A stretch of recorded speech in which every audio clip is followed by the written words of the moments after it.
اعوذ باللہ من الشیطان الرجیم بسم اللہ الرحمن الرحیم رب اشرح لی صدری ویسر لی امری واحلل عقدۃ من لسانی یفقہوا قولی اللہم انطقنی بالہدی والہمنی التقوی۔ ناظرین، آج ہم پھر آپ کی خدمت میں ایک قرآن مجید کی مشہور آیت لے کر حاضر ہیں، جس میں اللہ تعالیٰ ارشاد فرماتا ہے بسم اللہ الرحمن الرحیم لئن شکرتم لازیدنکم ولئن کفرتم ان عذابی لشدید۔ سورہ ابراہیم کی آیت نمبر 7، جس میں خداوند عالم ارشاد فرما رہا ہے کہ اگر تم ہماری نعمتوں کا شکر ادا کرو گے تو ہم تمہاری نعمتوں میں اضافہ کریں گے، اور اگر تم نے کفران نعمت کیا تو یاد رکھو ان عذابی لشدید، میرا عذاب بڑا سخت ہے۔ قرآن مجید میں اللہ تعالیٰ نے اس آیت میں نعمت کا شکریہ ادا کرنے کا مطالبہ کیا ہے، اور یہ انسان کا نیچر ہے کہ جب کوئی کسی کے ساتھ احسان کرتا ہے، نیکی کرتا ہے، تو فطرتاً انسان اس کا شکر گزار ہوتا ہے۔ چنانچہ خداوند عالم جس نے انسان کو بے پناہ نعمتیں دی ہیں، اور اتنی نعمتیں دی ہیں کہ قرآن مجید میں خود اللہ تعالیٰ نے چیلنج کیا ہے کہ وَإِن تَعُدُّوا نِعْمَةَ اللَّهِ لَا تُحْصُوهَا، اگر تم اللہ کی نعمتوں کو شمار کرنا چاہو تو تم اسے شمار نہیں کر سکتے، احصاء نہیں کر سکتے ہو۔ بے پناہ نعمتیں ہیں۔ میں اس آیت کی تشریح کے سلسلے میں صرف اپنے ناظرین کو متوجہ کرنا چاہتا ہوں کہ ہم اللہ کی نعمتوں کی طرف توجہ کریں۔ بہت موقع پر ایسا ہوتا ہے کہ ہم اللہ کی نعمتوں سے استفادہ کر رہے ہوتے ہیں، لیکن ہم کو نعمتوں کا احساس نہیں ہوتا۔ چنانچہ نہج البلاغہ میں مولا علی ارشاد فرماتے ہیں کہ اگر انسان کو اللہ کی نعمتوں کا احساس ہو جائے تو انسان سجدے سے سر نہ اٹھائے۔ لہذا احساس نعمت جب تک نہیں ہوگا اس وقت تک شکر کا احساس بھی نہیں ہوگا۔ چنانچہ شکر کے لیے احساس نعمت ضروری ہے۔ ہم غور کریں، ہم سوچیں کہ اللہ کی نعمتیں کس قدر ہمارے ساتھ ہیں۔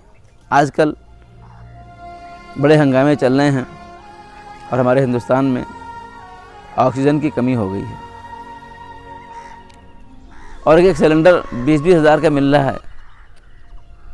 لوگ آکسیجن کے لیے کس قدر پریشان ہو رہے ہیں۔ کبھی آپ نے غور کیا کہ ہم اس عالم فطرت سے کس قدر آکسیجن کا استفادہ کرتے ہیں؟ ایک تحقیق کے مطابق ایک انسان ایک دن میں 1 سلنڈر آکسیجن کو استفادہ کرتا ہے۔ کہ یہ اللہ کی نعمت نہیں ہے؟ ایک سلنڈر آکسیجن کی قیمت 3,500 روپے، یعنی 3,500 روپے کا آکسیجن ہم فری میں استعمال کرتے ہیں، اور ہم کو اس نعمت کا احساس تک نہیں ہوتا۔ چنانچہ نعمتوں کو دیکھیں، ہم لمحہ بہ لمحہ خدا کی نعمتوں کی طرف غور کریں کہ اللہ کی نعمتیں ہمارے ساتھ کس قدر ہیں۔ ہماری صحت و سلامتی اللہ کی نعمت ہے، ہمارے ہاتھ پاؤں اللہ کی نعمت ہے، ہمارا دیکھنا، ہمارا سننا، ہمارا بولنا، سانس لینا، گفتگو کرنا، یہ سب اللہ کی نعمت ہے کہ نہیں ہے؟ کھانا کھاتے ہیں، یہ اللہ کی نعمت ہے کہ نہیں ہے؟ کھانے کو ہضم کر لیتے ہیں، یہ اللہ کی نعمت ہے کہ نہیں ہے؟ چوتھے امام علی بن حسین علیہ السلام ارشاد فرماتے ہیں کہ اے میرے معبود، میں کس زبان سے تیری نعمت کا شکر ادا کروں؟ اس لیے کہ جس زبان سے تیری نعمت کا شکر ادا کرتا ہوں وہ زبان بھی تیری ہی دی ہوئی ہے۔ اللہ اکبر۔ لہذا انسان کو چاہیے کہ انسان مسلسل خدا کی نعمتوں کی طرف غور کرے تاکہ اس کو شکر کی توفیق حاصل ہوتی رہے۔ ہم رات میں سو جاتے ہیں، آرام کرتے ہیں، یہ سو جانا اللہ کی نعمت ہے کہ نہیں ہے؟ اور جب سو کے اٹھتے ہیں، جاگتے ہیں، تو یہ جاگ جانا خدا کی نعمت ہے کہ نہیں ہے؟ کتنی بار ایسا ہوتا ہے کہ ہم سو کے اٹھتے ہیں اور اللہ کا شکر ادا کرتے ہیں۔ آپ کو معلوم ہونا چاہیے کہ موت کی 2 قسمیں ہیں، جس میں سے ایک سو جانا ہے۔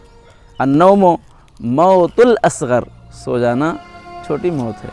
انسان سو جاتا ہے تو مر جاتا ہے، بس صرف فرق اتنا ہے کہ اس کے روح کا اس کے جسم سے ایک تعلق رہتا ہے کہ وہ پلٹ کے آتی ہے، انسان جاگ جاتا ہے۔ موت اکبر میں انسان کی روح کا انسان کے جسم سے تعلق ختم ہو جاتا ہے، تو انسان جب سو کے اٹھتا ہے تو ایک موت سے بیدار ہوتا ہے. انسان کو اگر احساس ہو کہ میں موت سے پھر بیدار ہوا ہوں تو انسان اللہ کا شکر ادا کرے گا. لہذا انسان کا فرض یہ ہے کہ انسان جب سو کے اٹھے تو اللہ کا شکر ادا کرے.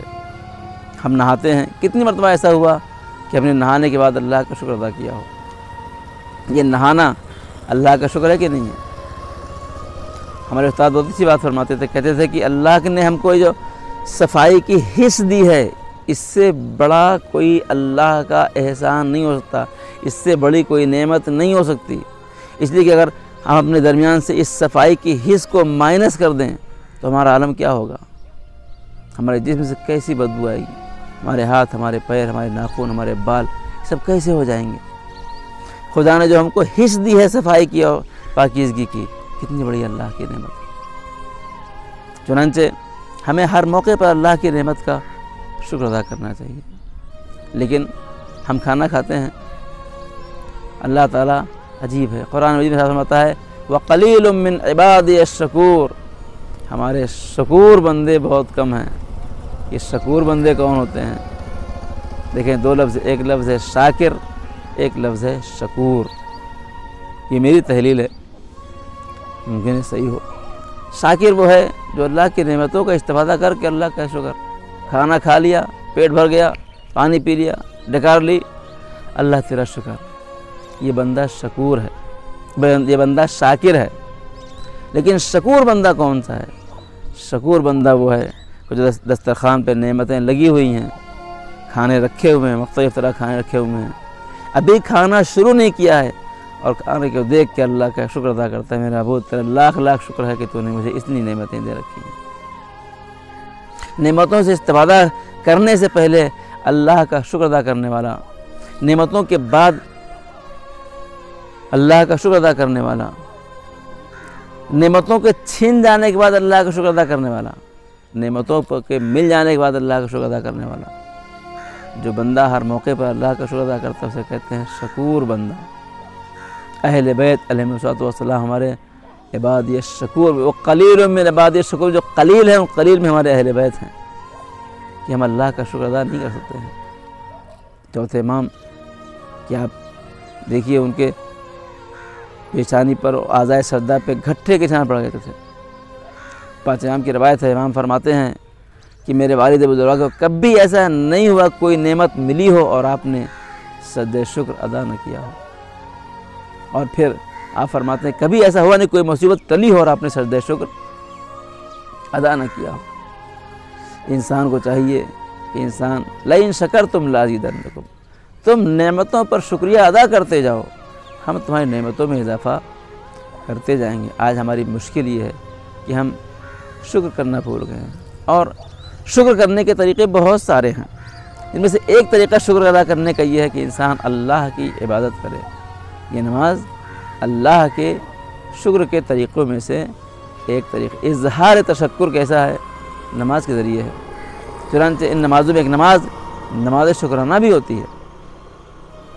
لہذا انسان کو چاہیے کہ انسان ہر موقع پر اللہ کا شکر ادا کرے. اور لیکن اگر کفران نعمت کرے گا تو اس کی نعمتوں میں کمی ہو جائے گی اور اللہ کا عذاب سخت ہو جائے گا. اے عزیز, ماہ مبارک رمضان ہے, ہم جو روزہ رکھ رہے ہیں یہ مقام شکر ہے کہ اللہ نے ہم کو زندہ سلامت رکھا, سلامتی عطا فرمائی, روزہ رکھنے کے قابل رکھا, اور پھر روزے کی توفیق عطا فرمائی.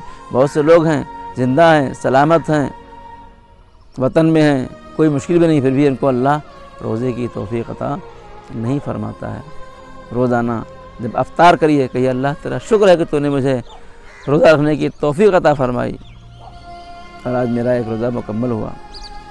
لہذا انسان کو چاہیے کہ ہر موقع پر